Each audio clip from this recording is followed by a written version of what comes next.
This is Kajal Sharma. Welcome back to my YouTube channel Kajal Sharma classes.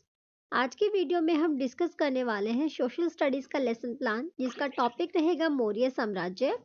इससे पहले भी हम कुछ लेसन प्लान डिस्कस कर चुके हैं। अगर आपने नहीं देखे हैं तो डिस्क्रिप्शन में लिंक है, आप गो थ्रू कर सकते हैं। तो स्टार्ट करते हैं लेसन प्लान ऑन मौर्य साम्राज्य। लेसन प्लान स्टार्ट करने से पहले कुछ बेसिक इन्फॉर्मेशन जो कि हमें मेंशन करनी होती है, जिसमें आप प्यूपिल टीचर का नेम मेंशन करोगे, सब्जेक्ट मैटर मेंशन करोगे, टॉपिक क्या है लेसन प्लान का, यानी कि इस टॉपिक पे आप लेसन प्लान प्रिपेयर कर रहे हो, प्यूपिल टीचर का roll number, duration of lesson यानी कि कितने टाइम के अकॉर्डिंग आप लेसन प्लान प्रिपेयर करते हो, एंड डेट एंड प्लस यहाँ पर आप क्लास मेंशन करोगे कि किस क्लास के लिए आप लेसन प्लान प्रिपेयर कर रहे हो। सो स्टार्ट करते हैं सामान्य उद्देश्य से। विद्यार्थियों को इतिहास से परिचित कराना, बिकॉज मौर्य साम्राज्य हमारा जो है हिस्ट्री का टॉपिक है, तो यहाँ पर हम सामान्य उद्देश्य में मेंशन करेंगे कि विद्यार्थियों को इतिहास से परिचित कराना। नेक्स्ट रहेगा विद्यार्थियों को इतिहास के गौरवमयी पक्षों का ज्ञान करवाना। नेक्स्ट है विद्यार्थियों में अपने देश के प्रति नैतिक आदर्शों व राष्ट्रीय भावना का विकास करना। एंड फोर्थ पॉइंट है विद्यार्थियों की इतिहास के प्रति रुचि बढ़ाना। ये थे सामान्य उद्देश्य। नेक्स्ट रहेंगे व्यवहारगत उद्देश्य। व्यवहारगत उद्देश्य जैसा कि मैं अपनी प्रीवियस वीडियोस में ही बताती हूँ कि व्यवहारगत उद्देश्य रिलेट करते हैं टॉपिक के साथ, एंड सामान्य उद्देश्य रिलेट करते हैं सब्जेक्ट के साथ। व्यवहारगत उद्देश्य रहेंगे, फर्स्ट पॉइंट है विद्यार्थी मौर्य साम्राज्य के इतिहास को पढ़कर उसकी व्याख्या कर सकेंगे। विद्यार्थी मौर्य साम्राज्य की विशेषताओं को जान पाएंगे। विद्यार्थी इतिहास में मौर्य साम्राज्य की श्रेष्ठता की जानकारी अर्जित कर पाएंगे। एंड लास्ट पॉइंट है व्यवहारगत उद्देश्य का, मौर्य साम्राज्य के प्रशासनिक ढांचे को जान सकेंगे। नेक्स्ट आता है शिक्षण सहायक सामग्री, यानी कि जब क्लासरूम में टीचर स्टूडेंट्स को टीच करते हैं, पढ़ाते हैं, तो किन किन अगर हम बोले तो किन किन टूल्स की रिक्वायरमेंट होती है, तो जिसमें रहेगा चौक बोर्ड, चौक, डस्टर व संकेतक, जिसको इंग्लिश में पॉइंटर कहा जाता है। नेक्स्ट है अनुदेशनात्मक सामग्री। अनुदेशात्मक सामग्री में जब आप स्टूडेंट्स को कोई चार्ट या मोडाल शो करते हैं, उसे बोला जाता है अनुदेशात्मक सामग्री। मीन्स की इंस्ट्रूमेंटल जो आपके एड्स रहते हैं, जिसमें आप मौर्य प्रशासन को दर्शाता हुआ चार्ट स्टूडेंट्स को शो कर सकते हो। नेक्स्ट है पूर्व ज्ञान अनुमान, यानी कि छात्राध्यापिका पूर्व अनुमान लगाती है कि विद्यार्थियों को कितनी प्रीवियस नॉलेज है। छात्राध्यापिका यह अनुमान लगाती हैं कि विद्यार्थी मौर्य साम्राज्य की सामान्य जानकारी रखते हैं। नेक्स्ट आता है पूर्व ज्ञान परीक्षण। जो स्टूडेंट्स हैं उनके प्रीवियस नॉलेज को टेस्ट करने के लिए जो टीचर हैं, प्यूपिल टीचर, वो कुछ क्वेश्चंस पूछती है स्टूडेंट से। छात्राध्यापिका विद्यार्थियों के पूर्व ज्ञान को नवीन ज्ञान से जोड़ने के लिए कुछ प्रश्न करेंगी, जैसे तिरंगे झंडे में बने चक्र को क्या कहते हैं। विद्यार्थी जवाब देंगे अशोक चक्र। अशोक चक्र किस महान सम्राट के नाम पर है और अशोक का संबंध किस साम्राज्य से है। तो ये सभी क्वेश्चंस लिंक करेंगे आपके टॉपिक के साथ, यानी मौर्य साम्राज्य के साथ। नेक्स्ट आता है उपविषय की घोषणा, यानी जो प्यूपिल टीचर है वो अनाउंसमेंट करती है टॉपिक की। जैसे छात्राध्यापिका यह घोषणा करती है कि बच्चों आज हम अध्ययन करेंगे मौर्य साम्राज्य के बारे में। नेक्स्ट आता है प्रस्तुतिकरण, जिसको प्रेजेंटेशन कहा जाता है। यहाँ पर आप स्टूडेंट्स के सामने इंट्रोडक्शन देते हैं कंटेंट का, यानी टॉपिक का, और अपनी प्रेजेंटेशन स्टार्ट करते हो। जैसे यहाँ पर आप देख सकते हैं कि नंदवंश के शासन घनानंद से अपमानित आचार्य ने बालक चंद्रगुप्त को, यहाँ पर आचार्य मतलब चाणक्य जी की बात की गई है, चंद्रगुप्त को राजकिलम खेल खेलते हुए देखा और चाणक्य ने चंद्रगुप्त को अपना शिष्य बनाया और तक्षशिला ले जाकर अनेक विधाओं की शिक्षा प्रदान की। किसको? चंद्रगुप्त मौर्य को। यह था प्रस्तुतिकरण का इंट्रोडक्शन। अब हमारा प्रस्तुतिकरण शुरू हो जाता है।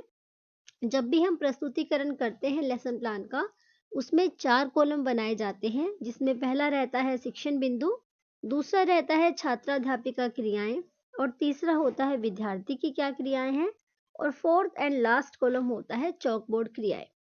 जैसे कि पहला शिक्षण बिंदु है मौर्य साम्राज्य। यहाँ पर छात्राध्यापिका मौर्य साम्राज्य के बारे में बताती हैं। जैसे मौर्य साम्राज्य की नींव किसने रखी? छात्राध्यापिका ने प्रश्न किया बच्चों से, तो बच्चों ने जवाब दिया चंद्रगुप्त मौर्य, क्योंकि उनको बेसिक इन्फॉर्मेशन होती है।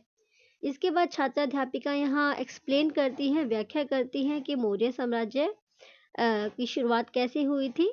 तो छात्राध्यापिका क्रिया में चंद्रगुप्त मौर्य ने अपने गुरु चाणक्य के आदेश से नंद वंश के अंतिम शासक घनानंद का वध करके मौर्य साम्राज्य की नींव रखी और चंद्रगुप्त मौर्य का जीवन संघर्ष भरा रहा। तो इस तरह से जो है छात्राध्यापिका वो एक्सप्लेन करती हैं।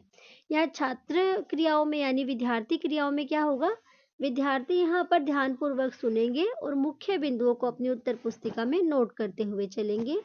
और आप देख सकते हो यहाँ पर जो चौक बोर्ड क्रिया है यानी कि जो चौक बोर्ड एक्टिविटी है, उसमें जो भी आप चौक बोर्ड पर मेंशन करोगे, कोई भी चार्ट स्टूडेंट्स को आपने शो किया या फिर आपने ब्लैक बोर्ड पर कुछ स्टूडेंट्स को ड्रॉ करके दिखाया, तो इस तरह की एक्टिविटी आप इसमें मेंशन कर सकते। शिक्षण बिंदु है मौर्य प्रशासन।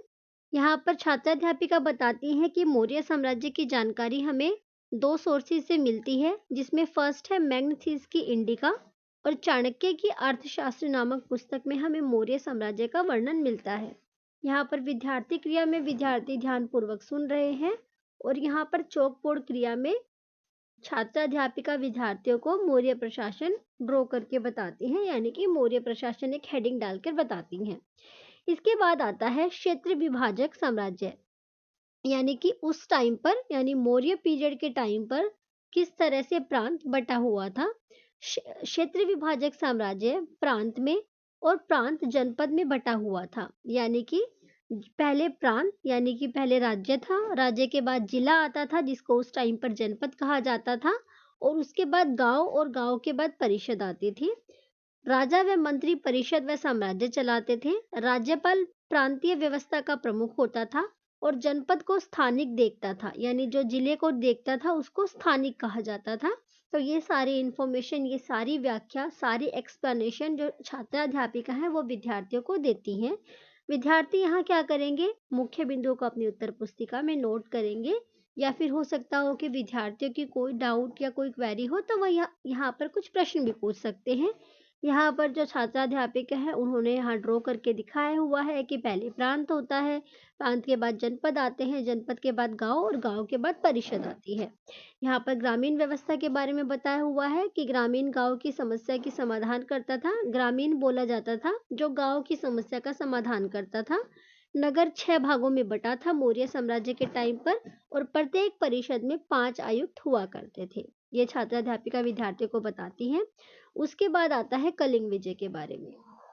क्योंकि यहाँ पर हमें 45 मिनट के अकॉर्डिंग लेसन प्लान प्रिपेयर करना है, तो यहाँ पर हम लेसन प्लान इन डिटेल नहीं बना रहे हैं कि हमने पहले चंद्रगुप्त मौर्य के बारे में बताया, उनकी विजयों के बारे में बताया। यहाँ पर जो छात्राध्यापिका है शॉर्ट में एक्सप्लेन करती चलती है कि मौर्य साम्राज्य की शुरुआत कैसे हुई, उसके बाद हमने पढ़ा था कि मौर्य प्रशासन कैसा था, एंड इसके बाद हम आ जाते हैं कलिंग विजय पर। कलिंग विजय क्या थी, यहाँ पर छात्राध्यापिका बताती हैं कि चंद्रगुप्त मौर्य के बाद बिंदुसार गद्दी पर बैठे, बिंदुसार के बाद उनके पुत्र अशोक गद्दी पर बैठे, और अशोक आरंभ में युद्ध में विश्वास रखते थे, किंतु कलिंग युद्ध में 1 लाख लोगों को मरा देख अशोक का हृदय परिवर्तन हो गया, और इसके बाद उन्होंने धम्म का उपदेश दिया। किसके बाद, कलिंग विजय के बाद, क्योंकि कलिंग विजय में बहुत ज्यादा लोग मर गए थे, जिसको देखने के बाद अशोक का दिल जो है वो पिघल गया और उन्होंने युद्ध को छोड़ दिया और उन्होंने बौद्ध धर्म अपना लिया, जिसमें उन्होंने धम्म का उपदेश दिया था। यहाँ पर विद्यार्थी ध्यानपूर्वक सुन रहे हैं छात्राध्यापिका को, और यहाँ पर आप ब्लैक बोर्ड एक्टिविटी में कलिंग युद्ध को मेंशन कर सकते हो, कुछ फैक्ट्स लिख सकते हो ब्लैक बोर्ड पर, जैसे यहाँ पर मेंशन किया हुआ है कलिंग युद्ध 261 ईस्वी पूर्व हुआ था, और क्यों हुआ था, अशोक का हृदय परिवर्तन हो गया था। नेक्स्ट शिक्षण बिंदु आता है कि मौर्य साम्राज्य का पतन कैसे हुआ था। अशोक साम्राज्य के बाद उसके दुर्बल उत्तराधिकारियों के कारण प्रांत स्वतंत्र होने लगे, यानी अभी हमने स्टार्टिंग में पढ़ा था कि सबसे पहले प्रांत होते थे, प्रांत के बाद जनपद आता था, जनपद के बाद ग्राम आता था। तो उस यहाँ बताया है कि जो प्रांत होते थे उस टाइम पर स्वतंत्र होने लगे थे, और पुष्यमित्र शुंग जो कि मौर्य साम्राज्य का एक सेनापति हुआ करता था उस पीरियड में, और अंतिम साम्राज्य बृहदित की हत्या करके जो पुष्यमित्र शुंग था उन्होंने मौर्य साम्राज्य पर कब्जा कर लिया। ऐसे मौर्य साम्राज्य का अंत हुआ। नेक्स्ट आता है पुनरावृत्ति, यानी कि विद्यार्थियों का मूल्यांकन करने के लिए कि उन्होंने कितना सीखा है, कुछ प्रश्न किए जाते हैं। जैसे यहाँ पर आप देख सकते हो कि छात्राध्यापिका विद्यार्थियों द्वारा अर्जित ज्ञान का मूल्यांकन करने के लिए कुछ प्रश्न पूछती हैं। जैसे पहला प्रश्न पूछा है छात्राध्यापिका ने, मौर्य साम्राज्य की स्थापना किसने की, अशोक के पिताजी का क्या नाम था, कलिंग युद्ध का परिणाम क्या रहा, और मौर्य वंश का अंतिम शासक कौन था। इसके बाद आता है गृह कार्य। यहाँ पर छात्र अध्यापिका विद्यार्थियों को गृह कार्य देती हैं। और लास्ट में आता है निरीक्षक हस्ताक्षर व टिप्पणी एंड डेट। वीडियो में इतना ही। वीडियो इन्फॉर्मेटिव लगी हो तो लाइक शेयर एंड सब्सक्राइब। मिलते हैं नेक्स्ट वीडियो में।